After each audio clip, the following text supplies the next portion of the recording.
ठाकरे, आमचे दोन्ही खासदार देसाई साहेब आणि सावंत साहेब, जितेंद्र आव्हाडजी, विद्याताई चव्हाण, मिलिंद नार्वेकर, सर्वांचंच मी या ठिकाणी स्वागत करतो। आपल्या महाविकास आघाडीने महाराष्ट्रामध्ये घवघवीत यश मिळवलं आणि तर आपणा सर्वांच्या समोर पहिल्यांदाच एकत्रितपणाने येते। या घवघवीत यशामध्ये शिवसेना, काँग्रेस, राष्ट्रवादी, शरदचंद्र पवार पक्ष, भारतीय कम्युनिस्ट पक्ष, मार्क्सवादी कम्युनिस्ट पक्ष, समाजवादी पक्ष, शेतकरी पक्ष, आप हा पक्ष, आम आदमी पार्टी, त्याचबरोबर महाराष्ट्रातल्या विविध संघटना ज्यांनी प्रचारामध्ये प्रचंड मोठी कामगिरी बजावली, जनजागरण केलं। खास करून निर्भय बनो ही जी संघटना आहे, डॉक्टर विश्वंभर चौधरींची, निखिल वागळे असतील, आदी ॲडव्होकेट सरोदे असतील किंवा महाराष्ट्रातल्या वेगवेगळ्या संघटना, सामाजिक संघटना ज्यांची नावं प्रचंड मोठी यादी आहे, त्या सर्वांनी मिळून महाराष्ट्रात जनजागरण करून आज महाराष्ट्रातला हा विजय प्राप्त झालेला आहे। देशातल्या राजकारणामध्ये महाराष्ट्राने बजावलेली भूमिका ही अतिशय महत्त्वाची ठरलेली आहे आणि देशाच्या राजकारणामध्ये इंडिया आघाडीला जे बळ भारतातल्या जनतेने दिले, त्यातलं सगळ्यात मोठं लक्षणीय यश आणि बळ महाराष्ट्रातल्या जनतेने या महाविकास आघाडीला दिलेलं आहे आणि त्यानंतर पहिल्यांदाच आपण या ठिकाणी भेटलेलो आहेत। मी आमच्या सहकारी पक्ष आणि सर्व संघटना ज्यांचा मी उल्लेख केला त्या सगळ्यांचे आभार मानेनच, पण माननीय उद्धवजी ठाकरे साहेब, पवार साहेब आणि काँग्रेसचे दोन्ही नेते पृथ्वीराज बाबा आणि बाळासाहेब थोरात यांच्या वतीनं आज आपणाला या ठिकाणी महाराष्ट्राच्या जनतेपर्यंत पोचण्यासाठी आपण सर्वांना या ठिकाणी बोलवलं आहे। आपणही आम्हाला या निवडणुकीत सगळ्यांनी सहकार्य केलं। सर्व चॅनेल, सर्व वर्तमानपत्र, आमच्याकडे साधनं कमी होती, यंत्रणा कमी होती, जाहिरात देण्याची क्षमता 2% पण नव्हती समोरच्या बाजूच्या तुलनेनं, आणि महाराष्ट्रामध्ये निवडणुका कशा झाल्या याचा आपणा सर्वांना अंदाज आलेला आहे आणि किती खर्च एखादा पक्ष करू शकतो याचा आकडे जर बघितले तर त्या पार्श्वभूमीवर मिळालेलं हे यश 31 जागांचं हे फार मोठं आहे आणि त्यामुळं एवढं घवघवीत यश महाराष्ट्रातल्या जनतेनं दिलेलं आहे। त्या महाराष्ट्रातल्या जनतेला देखील आभार त्यांचे मानणं आवश्यक आहे। यासाठी मी ही पत्रकार परिषद सुरू करावी एवढीच विनंती करतो।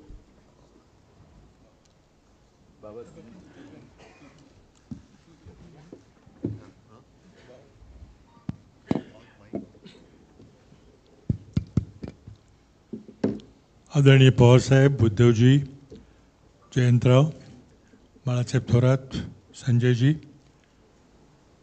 आमचे सर्व नवनिर्वाचित खासदार आणि मीडियाचे सर्व प्रतिनिधी, आत्ताच राष्ट्रवादी काँग्रेसचे अध्यक्ष जयंतराव पाटील यांनी आपल्याला सांगितल्याप्रमाणे ही पत्रकार परिषद महाराष्ट्राच्या जनतेचे आभार मानण्याकरता आम्ही आयोजित केलेली आहे। महाराष्ट्राच्या जनतेचा या देशातील लोकशाही वाचवण्यामध्ये ज्या देशातील जनतेने जे मतदान केले आहे त्यापैकी महाराष्ट्राच्या जनतेचा फार मोठा आणि सिंहाचा वाटा आहे।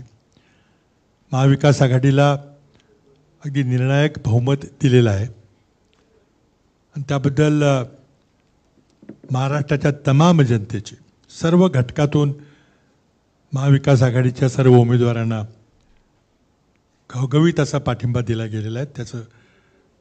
त्याची परिणिती आपण निकालात पाहिलेली आहे।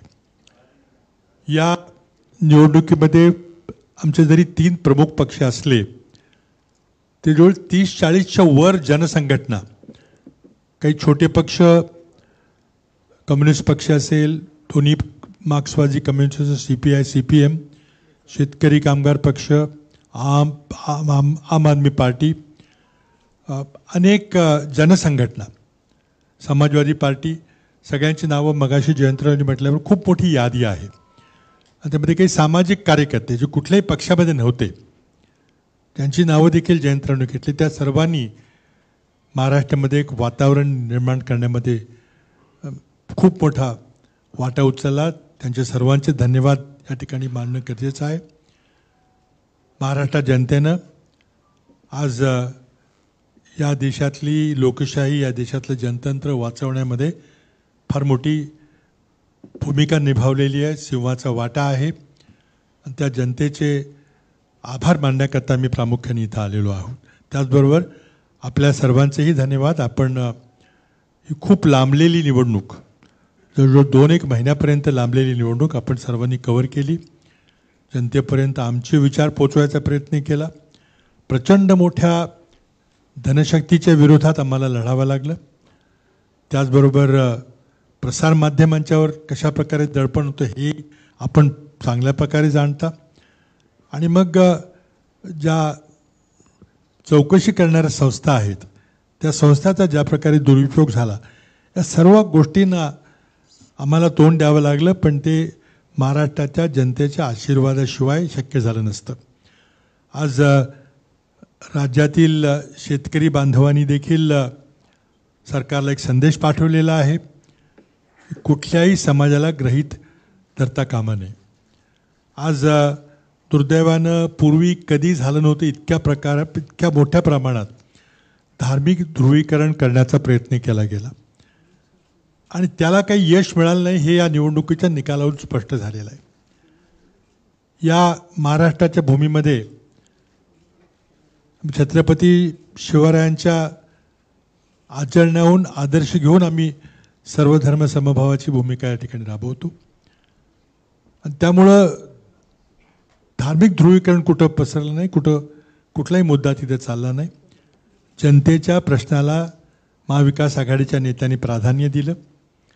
आणि खरं म्हणजे पवारसाहेबांनी आणि उद्धवजींनाही धन्यवाद दिले पाहिजे की त्यांनी ज्या प्रकारे जवळजवळ प्रत्येक मतदारसंघामध्ये जाऊन त्यांनी प्रचार केला. नेत्यांच्यामध्येही चांगलं समन्वय होतं, बूथ लेवलच्या कार्यकर्त्यांच्यामध्येही खूप चांगलं समन्वय होतं.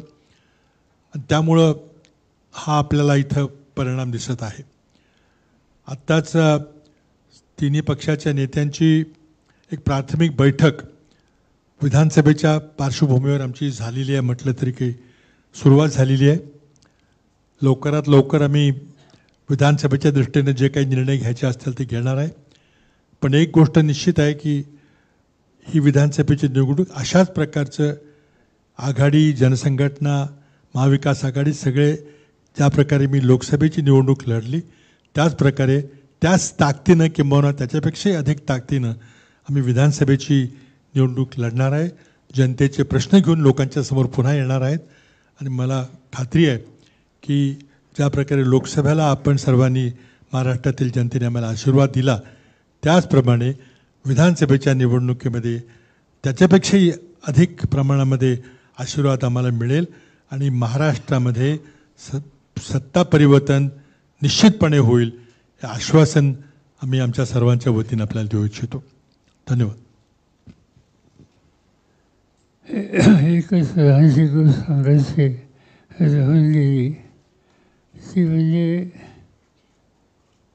ज्या काही अन्य पक्षाच्या नेत्यांच्या सभा झाल्या त्याच्यामध्ये देशाचे प्रधानमंत्री यांच्या 8 सभा झाल्या आणि एक जोश झाला.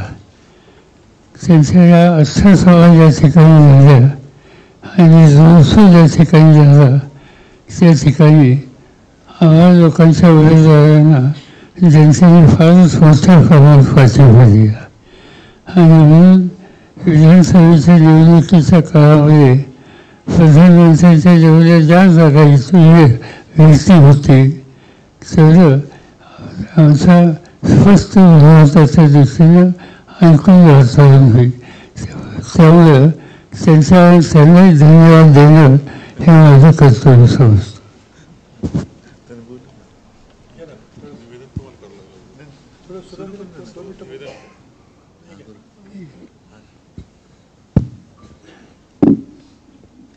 आदरणीय पवारसाहेब, माझ्या समवेत बसलेले महाविकास आघाडीचे सर्व मान्यवर आणि उपस्थित पत्रकार बांधवांनो भगिनींनो,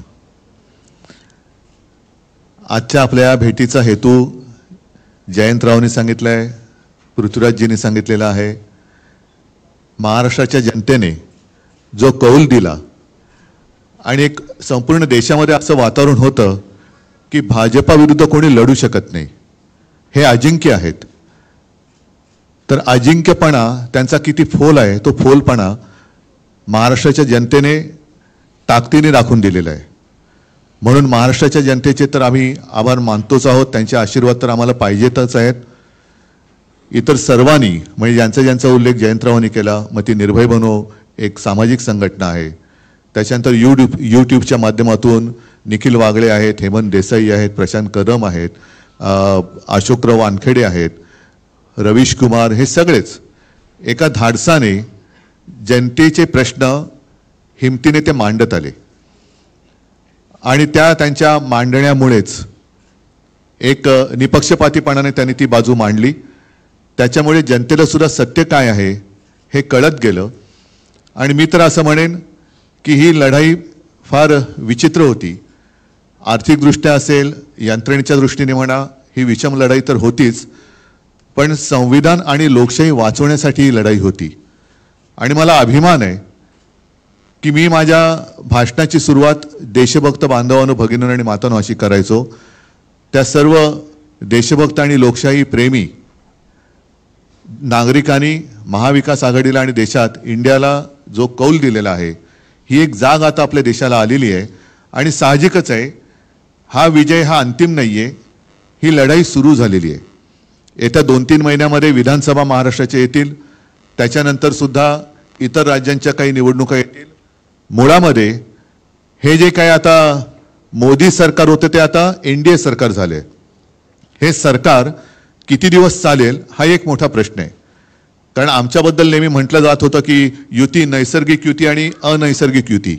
तर आत्ता ते जे काही तिकडे कडबोळ झालेलं आहे दिल्लीमध्ये, हे नैसर्गिक आहे का अनैसर्गिक आहे हा सुद्धा एक मोठा प्रश्न आहे.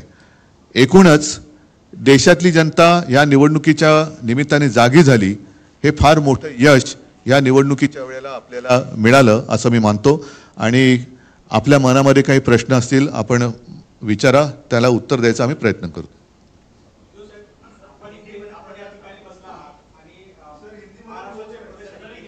हिंदी में बाद में जयंतराव बात करेंगे.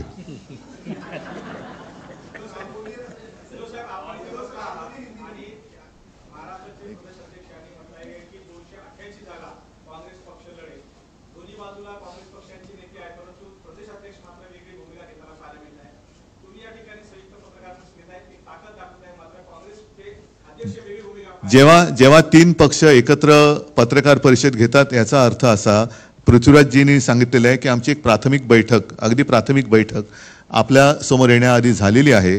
आणि येणारी विधानसभा सुद्धा जे लोक आमच्या सोबत आहेत, महाविकास आघाडी म्हणून आम्ही 3 पक्ष तर आहोतच, पण इतर घटक पक्ष सुद्धा आणि सामाजिक संघटना सुद्धा यांच्या सोबतीला त्यांना सोबत घेऊनच आम्ही लढणार आहोत.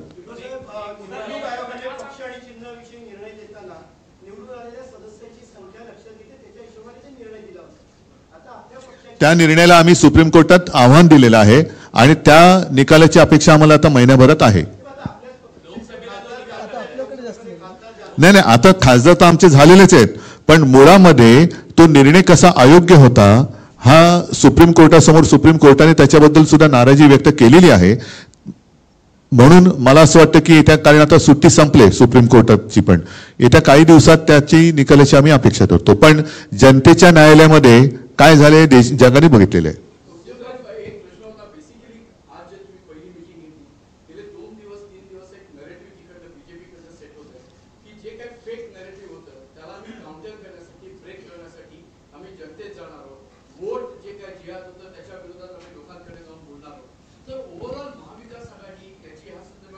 नाही, वोट जिहाद म्हणजे काय? कारण स्वतः नरेंद्र मोदीजींनी सांगितलं होतं की ते त्यांचं बालपण मुस्लिम कुटुंबियांच्या सान्निध्यात गेलेलं आहे. ईदच्या मिरवणुकीत ते ताज्या खाल्लं जायचे, त्यांच्या घरचं जेवण ते जेवायचे. आता मग त्या खाल्ल्या मिठाला ते जागलेत की नाही जागलेत? त्याच्यामुळे वोट जिहाद हा शब्द मला काय कळलेला नाही. मोदींनी पहिले सांगावं, जर ते लहानपणी त्यांच्या शेजारच्या मुस्लिम कुटुंबियांकडचं जेवण जेवत असतील तर त्या मिठाला ते जागलेत आणि जागणार आहेत की नाही जागणार आहेत?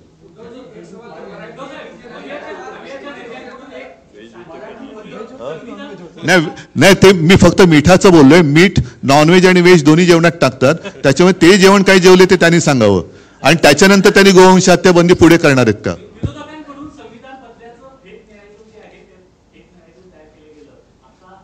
काय मला परत प्लीज.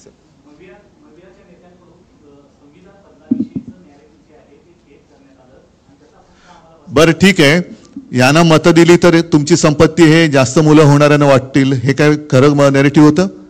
मंगळसूत्र उचलून नेतील, तुमच्या घरातले नळ कापून नेतील, तुमचं वीज, हे काय खरं नॅरेटिव्ह होतं? तुमची म्हैस चोरून नेतील, हे काय खरेपणा होता? नकली संतान, नकली सेना, हे काय खरं नॅरेटिव्ह होतं?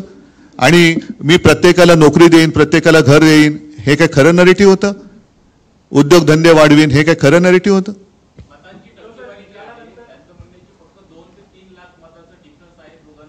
एकूण जर का देशाची लोकसंख्या लक्षात घेतली तर 140 कोटी पैकी मतदानाचा अधिकार वयाप्रमाणे किती लोकांना आहे ह्याचा आकडा मिळेल. आणि त्यापैकी भारतीय जनता पक्षाला किती मतं मिळालेत आणि उरलेली कित्येक कोटी लोकांनी भारतीय जनता पक्षाच्या म्हणजे मोदींच्या विरोधात मतदान केलेलं आहे, ही सुद्धा टक्केवारी सगळ्यांसमोर आली पाहिजे. मला वाटतं बाकीच्यांना जरा विचार.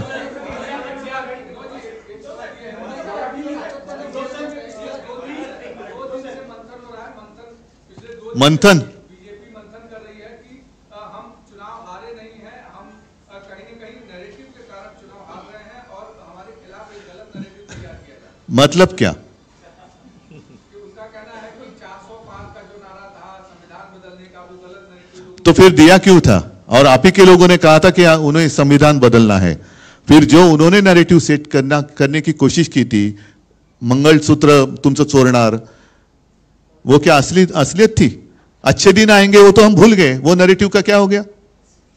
वो 15 लाख रुपए लाने वाले जो 2014 से अगर हम शुरू करें तो कितने नैरेटिव उन्होंने जो किए थे वो सारे झूठे थे. मोदी गारंटी का क्या हो गया? आपके घर से आपकी तोंटी वो निकाल कर लेके जाएंगे, क्या ये संभव है? 20 कनेक्शन काट दिया जाएगा, क्या ये संभव है? तो ये झूठ नहीं था. हाँ, एक मिनिट जरा मराठी.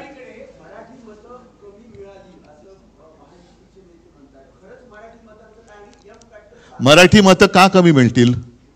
काय असं काय कारण आहे? एम म्हणजे मराठी आलंच ना, एम मध्ये मराठी नाहीत. M factor. आणि मी तुम्हाला सांगतो, यावेळेला आम्हाला, मी अभिमानाने सांगेन की लोकशाही वाचवण्यासाठी सर्व धर्मियांनी मतदान केलं. त्याच्यात माझे मराठी तर आहेतच, हिंदू सुद्धा आहेतच, मुस्लिम सुद्धा आहेतच, ख्रिश्चन आहेतच, शीख आहेत, इतर सर्व. आणि तुम्हाला काय वाटतं, रक्त सांडून मिळवलेली मुंबई मराठी माणसांनी त्यांच्या डोळ्यात देखत जर लुटली जात असेल तर अशा वेळेला मराठी माणूस लुटणाऱ्याला मत देईल. महाराष्ट्र आणि मुंबईतला मराठी माणूस मुंबई आणि महाराष्ट्र लुटणाऱ्याला कदापि झोपेत सुद्धा मत नाही देणार. त्याच्यामुळे अजूनही भारतीय जनता पक्षाला वास्तवाची जाणीव आली नसेल तर मग त्याला निवडणुकीच्या निकालाच्या विस्तवाला सामोरं जावं लागेल.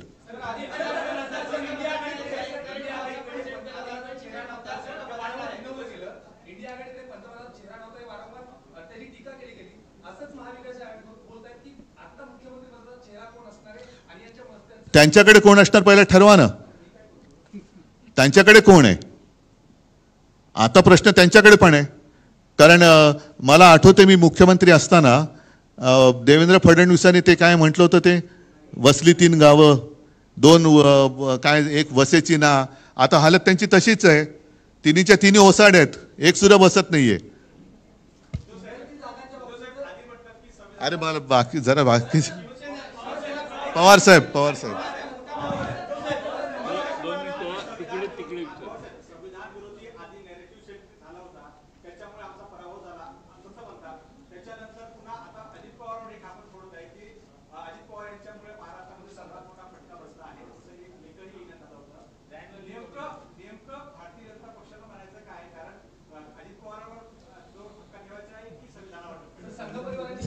त्यांना नेमकं एवढंच सांगायचं आहे की महाराष्ट्राच्या जनतेने आमचा पराभव केला.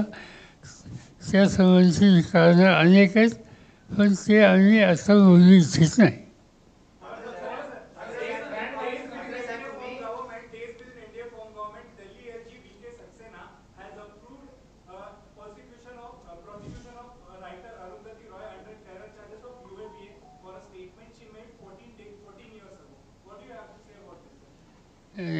जे काय आता स्टेटमेंट त्यांनी केलं इतक्या जुन्या काळाचं ते काढून आता जी कारवाई केली जाते ती अगदी पूर्णपणानं सत्तेचा गैरवापर आहे. आणखीन एक गोष्ट अशीच या ठिकाणी झाली की काही लोकांच्या बाबतीत तुम्ही आणि काही लोकांच्या यापूर्वी केसेस केलेल्या होत्या, त्यातल्या काही लोकांना कोर्टाने जामीन दिला, पण त्याच्यामध्ये अनेक लोक कारण नसताना आरोपाशिवाय आधीच तुरुंगामध्ये आहेत. याचा अर्थ सरळ सरळ हा सत्तेचा गैरवापर आहे. आणि या सत्तेच्या गैरवापराच्या संबंधी या निवडणुकीमध्ये लोकांनी जी काही भूमिका घेतली त्याच्यातून शांतपणा शिकतील अशी अपेक्षा होती, पण तो काही शांतपणा शिकलेला दिसत नाही. आणि त्यामुळं आणखीन 3-4 महिन्यांनी लोकांच्या समोर जायची संधी ज्यावेळी मिळेल तर लोक त्याचा पूर्णपणानं विचार करून ठोस निर्णय घेतील.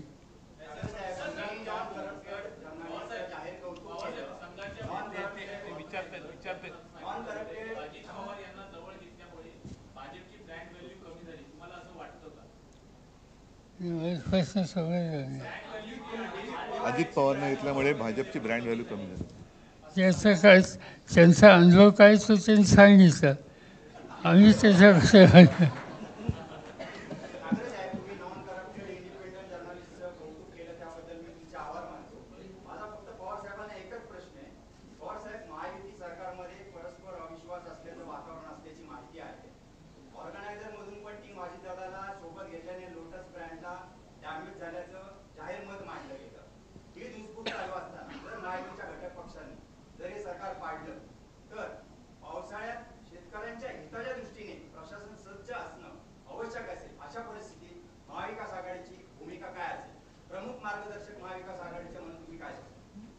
साधी ही गोष्ट आहे की आम्हा लोकांच्या हातामध्ये आज तर काही महाराष्ट्राची सत्ता नाही आहे.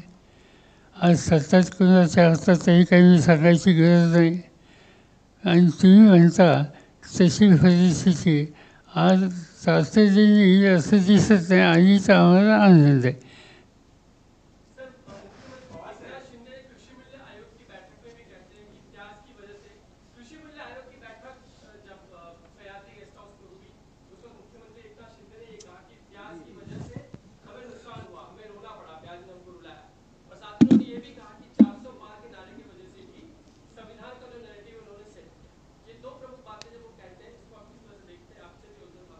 सीधी बात है, प्याज पैदा करने वाला किसान तो नाराज था, इसमें कोई दो बातें नहीं, मगर वहाँ तक सीमित नहीं.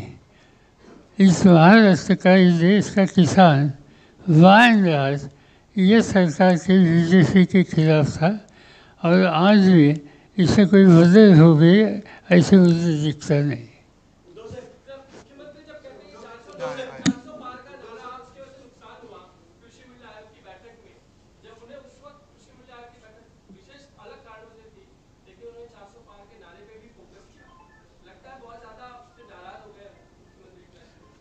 छोड़ो, हर एक का अनुभव अपने पास होता है.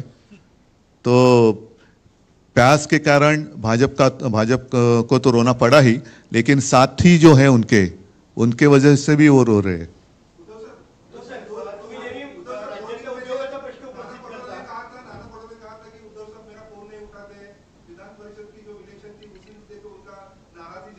तो झाला, विषय संपला. त्याच्यानुसार आम्ही निर्णय पण घेतला. कोकण पदवीधर मतदारसंघामध्ये आम्ही काँग्रेसला तिघांनी मिळून, म्हणजे दोघांनी, काँग्रेस व्यतिरिक्त आम्ही दोघं आहोत आणि बाकीच्यांनी पाठिंबा दिला आहे. आणि इतर 3 जागांमध्ये काँग्रेस राष्ट्रवादीने आम्हाला पाठिंबा दिला. आरोप नाही, वस्तुस्थिती आहे. केंद्रीय मंत्री ज्यांनी काही दिवसांपूर्वी शपथ दिली, कोण? कुमारस्वामींनी आरोप केलाय की बेंगलोरमध्ये आरोप केला की करोडो रुपयाची सवलत किंवा अनुदान गुजरातमध्ये उद्योग जे आहेत त्याच्यावर ते अन्याय का करते, केंद्रीय मंत्रीच आरोप करतात. मग मी काय उत्तर देऊ? त्यांनी पंतप्रधानांकडे उत्तर मागायला पाहिजे, कारण त्यांना पाठिंबा दिलाय. आणि मी माझ्या प्रचाराच्या भाषणात सुद्धा सांगत होतो की आमचा गुजरातबद्दल काही राग नाही. इंडिया आघाडीचं सरकार आल्यानंतर आणि उद्यासुद्धा आल्यानंतर आम्ही गुजरातच्या हक्काचं काय असेल ते देऊ. पण याकरता मोदी आणि अमित शाह गुजरात आणि संपूर्ण देश यांच्यामध्ये एक जी भिंत उभी करतायत ती अत्यंत घातक आहे. तशी भिंत त्यांनी उभी करता कामा नये. महाराष्ट्राच्या हिताचं असेल ते महाराष्ट्राला मिळालंच पाहिजे. गुजरातचे असेल ते जरूर गुजरातला द्या. तसंच अन्य राज्यांना जे आवश्यक आहे आणि त्यांच्या हक्काचं आहे ते दिलं गेलंच पाहिजे. त्यालाच आपण केंद्र सरकार म्हणतो. खरं केंद्र सरकार हा शब्द चुकीचा आहे, कारण आपली संघराज्य पद्धत आहे.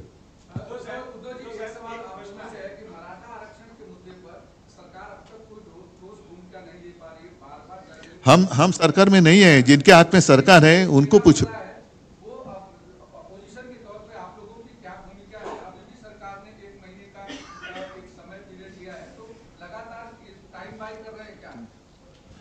सीधी बात यह है कि ये इशू पर इससे पहले जो कोई महाराष्ट्र गवर्नर थे उन लोगों ने डिस्कशन किया था, कुछ कमीशन किए थे जो वहाँ बैठे थे अनशन पर.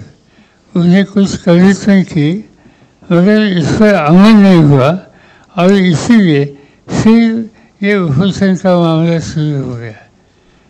जो कुछ बातें सरकार ने एक्सेप्ट की थी, कमिटमेंट की थी, इस पर जल्दी से जल्दी अमल करना ये फर्ज आज ये गवर्नमेंट का है. ये स्थिति हाथ के बाहर जाने की नौबत न आना, इसकी आज आवश्यकता है सामाजिक दृष्टि.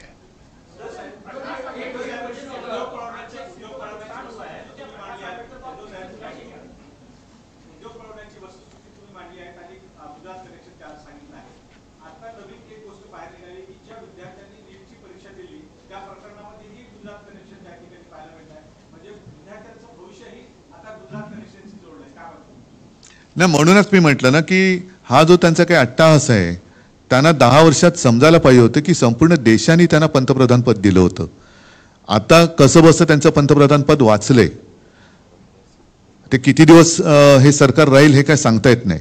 आणि गुजरातमध्ये जर का हे अशी सगळी चालूगिरी करायला लागले तर त्यांचं मूळ राज्य आहे तिथेच त्यांच्या आसनाला सुरुंग लागेल. आणि एकूणच जे काय मगाशी तुम्ही नरेटिव्ह म्हणतात, नरेटिव्ह एका बाजूला, पण ह्यांच्यामध्ये खरेपणा नाही आहे. हा सगळा फोलपणा आता देशाच्या जनतेच्या लक्षात आलेला आहे.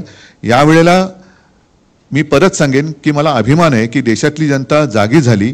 आणि आणखीन सुद्धा एक थोडाफार विश्वास काही लोकांचा मोदींवरती होता, भाजपवरती होता, तो या निकालामुळे आता साफ उडालेला आहे. येत्या निवडणुकीत आणखीन चित्र खूप बदललेलं आणि देशाच्या दृष्टीने सुधारलेलं दिसेल.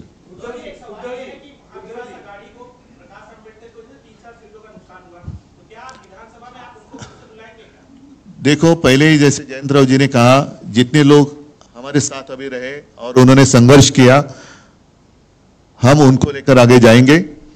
और कुछ लोग अगर आना चाहते हैं, सिर्फ ये या वो ऐसे नहीं, तो खींचातानी किए बिना अगर वो आना चाहते हैं तो देखेंगे. लेकिन मैं जिसका नाम आपने लिया वो नाम लेकर मैं कुछ नहीं कहना चाहता. मैं जनरल बात कर रहा हूं. ठीक है.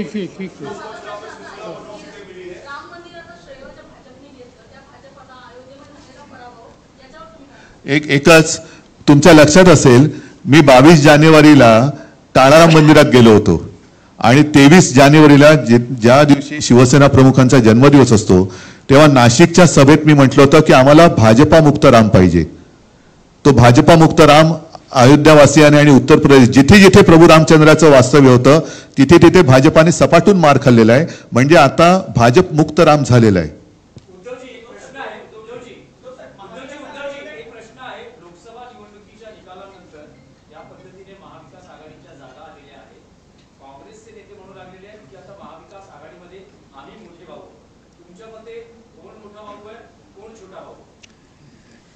हे पहा, या निवडणुकीमध्ये मोठा भाऊ छोटा भाऊ वगैरे काही चालणार नाही.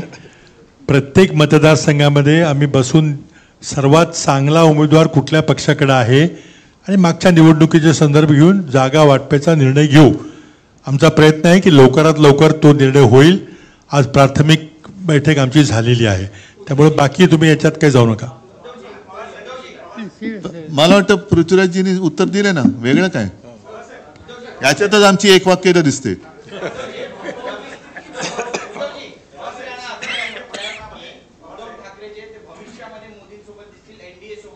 कोण ठीक आहे,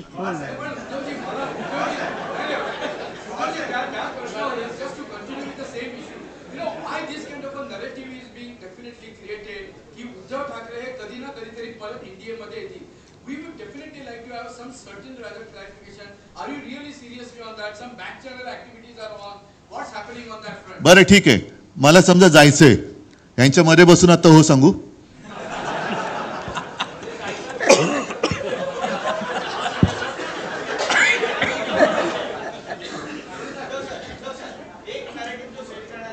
अरे तुम्ही नरेटिव्ह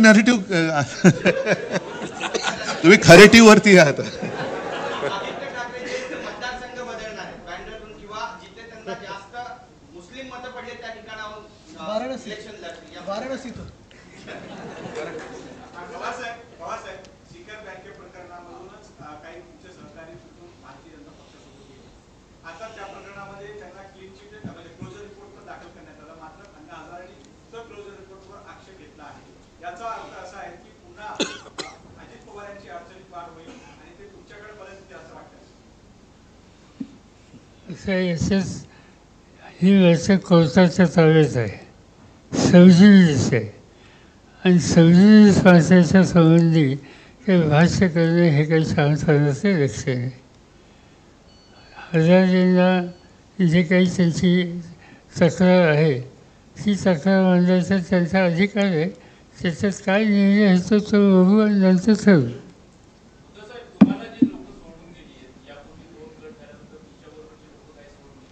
अजिबात परत घेणार नाही. पुढे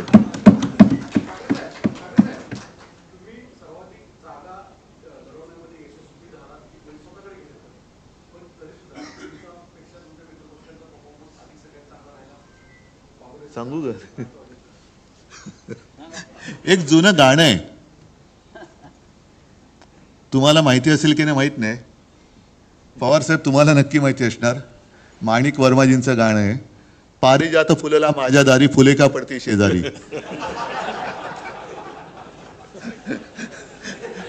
पण तरी देखील आम्ही पारिजातकाला खत पाणी घालायचं काही सोडणार नाही.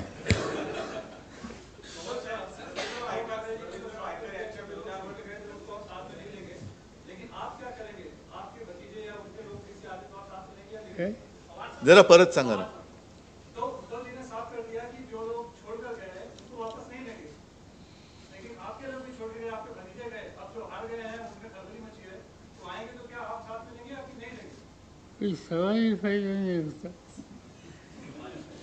बघा याच्यामध्ये एक सॉरी पवार साहब, एकच मिनट नहीं, एक ही मिनट.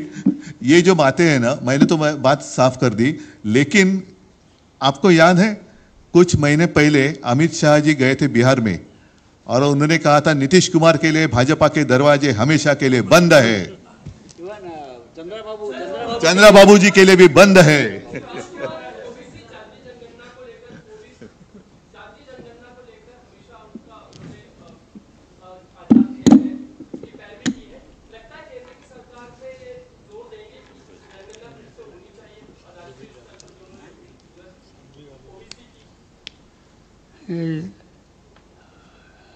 या संबंधी साधारणतः आमचा विचार काही वेगळा नाही. जातीवर आधारित जनगणना या देशात होण्याची आवश्यकता आहे आणि त्याबद्दल सर्वसाधारणपणे आम्हा सगळ्यांच्यात एक वाक्यता आहे.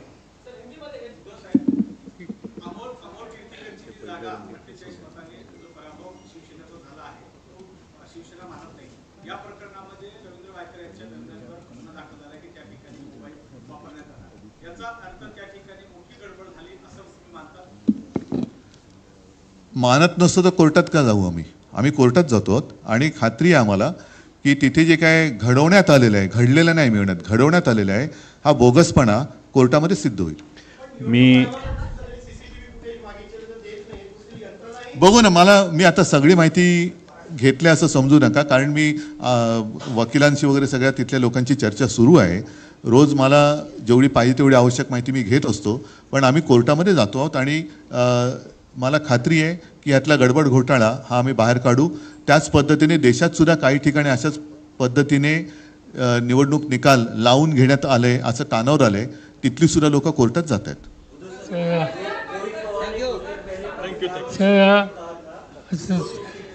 ठीक आहे, थोडा कुछ आगे के लिए बाकी आपण एवढ्या मोठ्या संख्येने आलात त्याबद्दल तुम्हाला आम्हाला सगळ्यांना मी आपल्या सुरुवातीला जे करायचं होतं ते शेवटी करतो.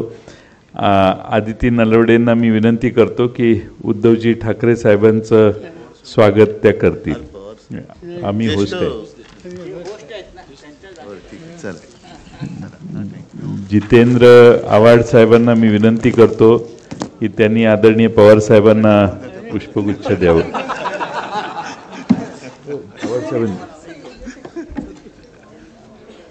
विद्याताई चव्हाण यांना मी विनंती करतो की पृथ्वीराज चव्हाण साहेबांना त्यांचं स्वागत करावं. क्लाइड कॅस्ट्रो यांना मी विनंती करतो की संजय राऊत यांचं त्यांनी स्वागत करावं.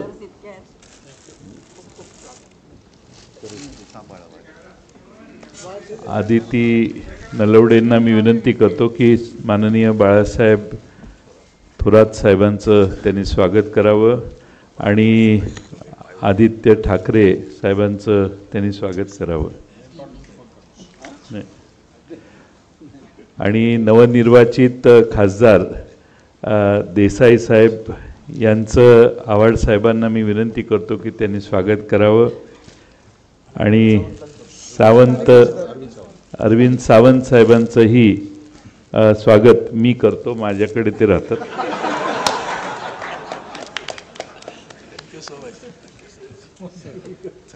धन्यवाद सगळ्यांना. जय हिंद, जय महाराष्ट्र. धन्यवाद.